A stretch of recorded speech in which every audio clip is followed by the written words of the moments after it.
சில்லு சில்லு காத்து வானத்தில் சிறிய நட்சத்திரம் அந்த நிலை. இப்போ ஒரு சின்ன கட்டிங்கு போட்டா எப்படி இருக்கும்? இயற்கை எய்தினார்னு போஸ்ட் ஒட்ட வேண்டிய வயசுல இயற்கையை ரசிச்சு ஒரு கட்டிங் போடணுமா?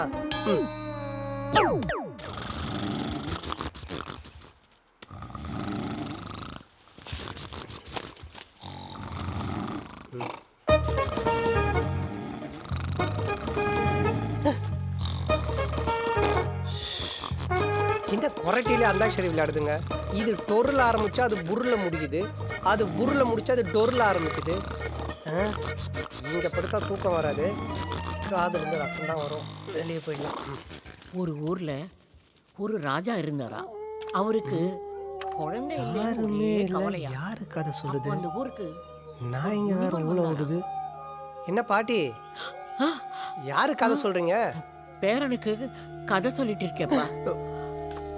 பேரனா? யாருமே இல்லையா பாட்டி? அவன் இறந்துட்டாப்பா. அவன் ஞாபகம் வரும்போதெல்லாம் இப்படி ஒரு கதை சொன்னா என் மனசு கொஞ்சம் நிம்மதியா இருக்கும்.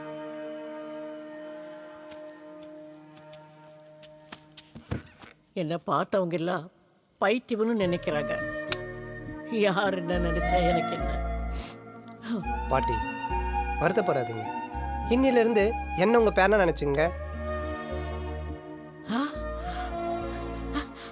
அப்போ உனக்கு நான் ஒரு கதை சொல்லட்டுமா? இந்த நேரத்துலயா? சரி சொல்லு பாட்டி. உஜ்ஜயினி மகாபட்டணத்துல அஸ்தினாபுரம்னு ஒரு ஊர் இருந்துச்சாம். நிலவளம், நீர்வளம், இப்படி எல்லா வளமும் நிறைஞ்ச செல்வ செழிப்பான நாடது. அந்த நாட்டுல ஒரு ராஜா இருந்தான். உன்ன மாதிரி.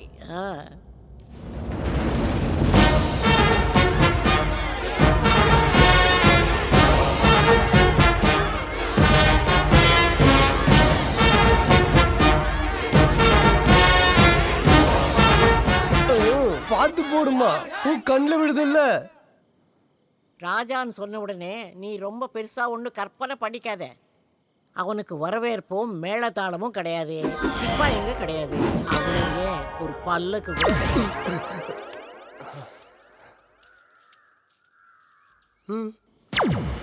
பேருக்கு தான் அவன் ராஜா. அட போ பாட்டி, கதையில கூட ராஜான்ற பேருக்கு எதுவுமே கிடையாதா? இல்ல இல்ல, அவன் பேருக்கு ஏத்த மாதிரி அவன் ராஜா ஆக வேண்டியவன் தான். ஆனா அவன் தலைவிதி தளபதியா இருக்கான். உண்மையிலே அந்த நாட்டுக்கு ராஜா யார் தெரியுமா?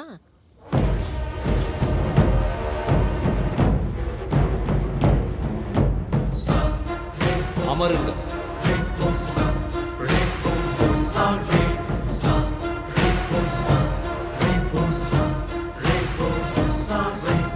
தளபதி யார்? அண்ணா 6ம் 6ம் சேர்ந்தால் என்ன வரும்? 12 வரும். 6ம் 6ம் சேர்ந்தால் வெள்ளம் வரும்.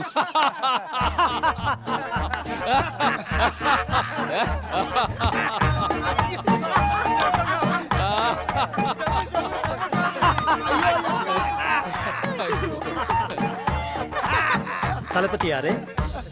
உங்களுக்கு ஏன் சிரிப்பு வரவில்லை? இங்கிருந்து செருப்பு வரலன்னு சந்தோஷப்படு. எதிர்த்து பேசுகிறாயா?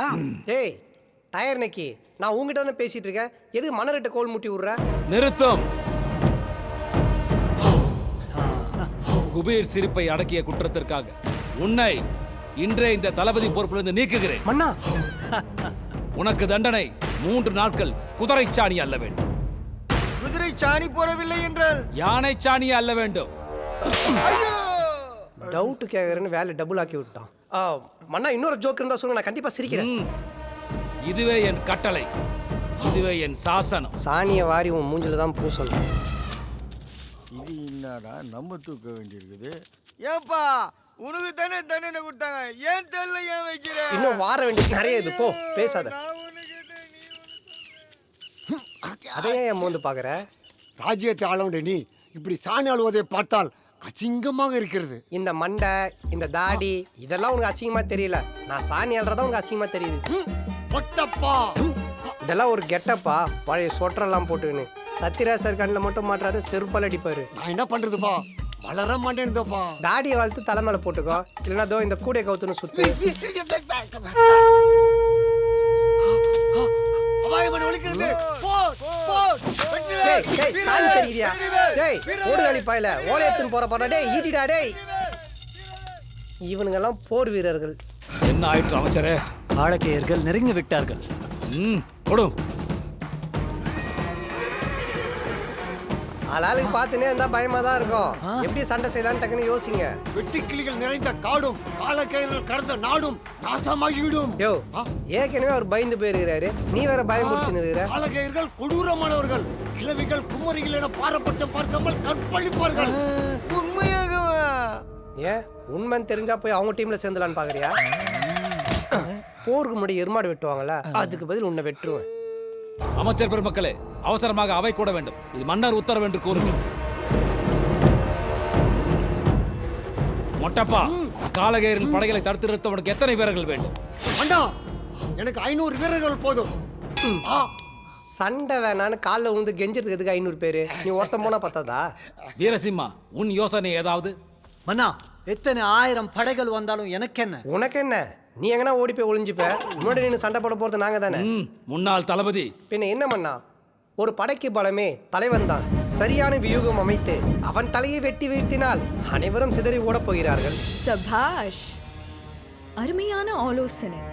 ராஜசிம்மா சொல்வதை போல் செய்யலாம் தந்தையாரே. சரி, அப்படியாகட்டும். அனைத்து படைகளும் போருக்கு தயாராகட்டும். இது அரசரின் உத்தரவு. புறப்படுங்கள்.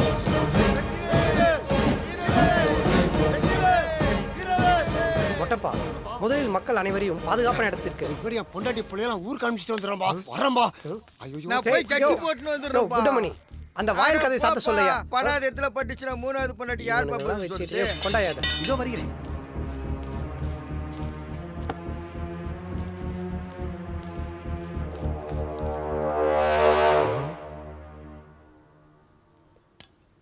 இன்னும் த்ரெட்மில்ல ஓடுற மாதிரி குதிரை ஒரே இடத்துல ஓடின்னு இருக்கு.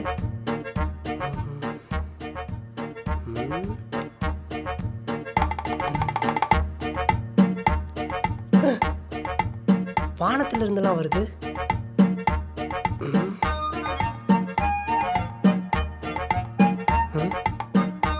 என்ன கீழே இருந்தெல்லாம் வருது.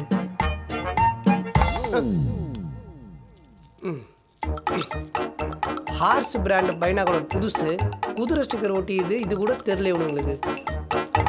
என்ன நெருங்கி விட்டார்களா? இல்லை, சுருங்கி விட்டார்கள். ஏண்டா டயர் நெக்கி புது பைனாகுலர்ல குதிரை ஸ்டிக்கர் ஒட்டியது. இது கூட தெரியாம போர் போர்னு ஊறி அக்கப்பூராக்கிட்ட. போருக்கு புறப்படாமல் இங்க என்ன வெட்டி பேச்சு? வாருங்கள் மன்னரே, உங்களுடைய நம்பிக்கைக்குரிய தளபதி என்ன செய்தார் தெரியுமா? நீ என்ன அதிகம் புகழ்வாய், நான் சொல்லுகிறேன். பெரிதாய் ஒன்றும் செய்யவில்லை மன்னா.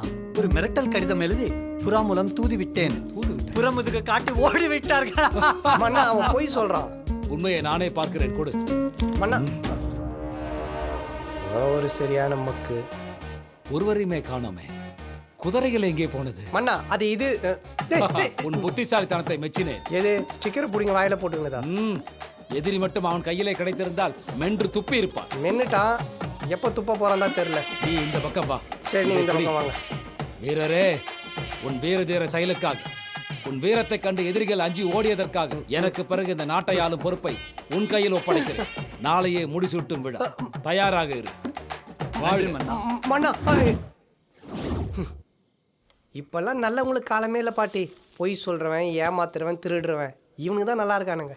அடா, நீ ஏப்பா அப்படி நினைக்கிற? உட்காரு, இன்னும் கதை முடியல. மறுநாள் முடிசூட்டு விழாவில் என்ன நடந்தது தெரியுமா?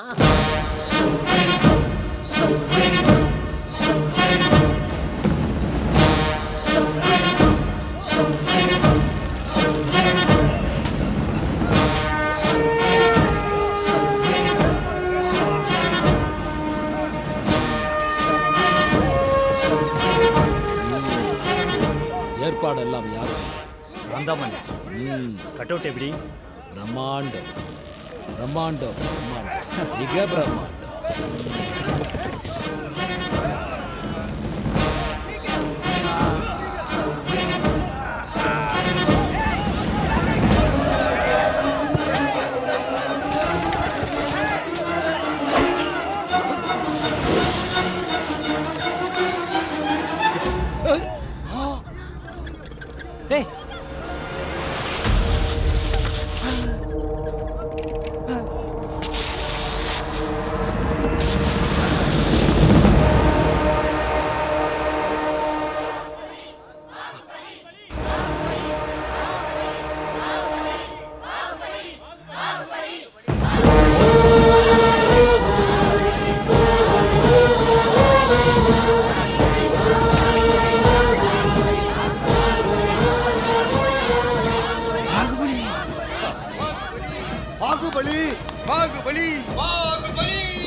முதல்ல கயிறை வலி, கொரோனாக்கு மூஞ்சில் துணி கட்டினு வந்தா உடனே பாகுபலியா? அட ராஜசிம்மா ராஜசிம்மா ராஜசிம்மா ராஜசிம்மா ராஜசிம்மா ராஜசிம்மா ராஜசிம்மா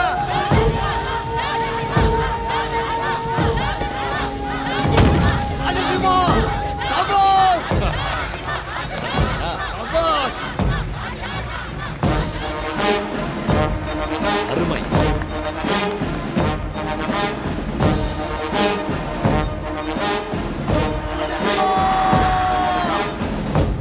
காலை கொடுப்பா. யோ காலை விடியா? யோ உன்னதாயா? யோ காலை விடியா?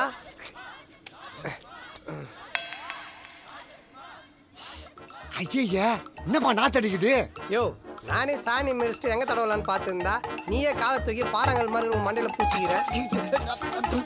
வேஸ்ட் முடியா நாத்தடிக்க. ராஜசிம்மா இருப்பா.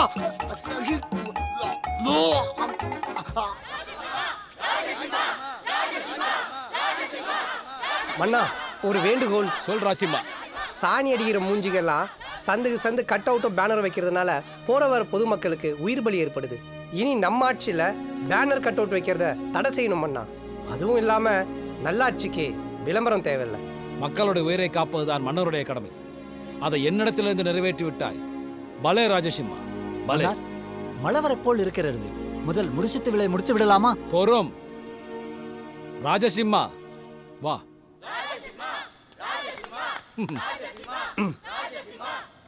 ராஜசிம்மா, நீயும் இந்த நாட்டுக்காக நிறைய உழைத்திருக்கிறாய். உனக்கும் ஒரு வாய்ப்பு தர வேண்டியது என்னோட கடமையாகும். ஆகவே என் பிறந்த நாள் அன்று நீங்கள் இருவரும் இந்த நாட்டை உயர்த்துவதற்காக ஒரு நல்ல யோசனை சொல்ல வேண்டும். அதில் எது சிறந்ததாக இருக்கிறதோ அவரையே எனக்கு பிறகு இந்த ராஜ்யத்தை ஆளப்போகிறவராக அறிவிக்கப் போகிறேன். அதுவரை இந்த முடிசூட்டு விழாவை நிறுத்தி வைக்கிறேன். நான் தான். இதுவே என் கட்டளை, இதுவே என் சாசனம்.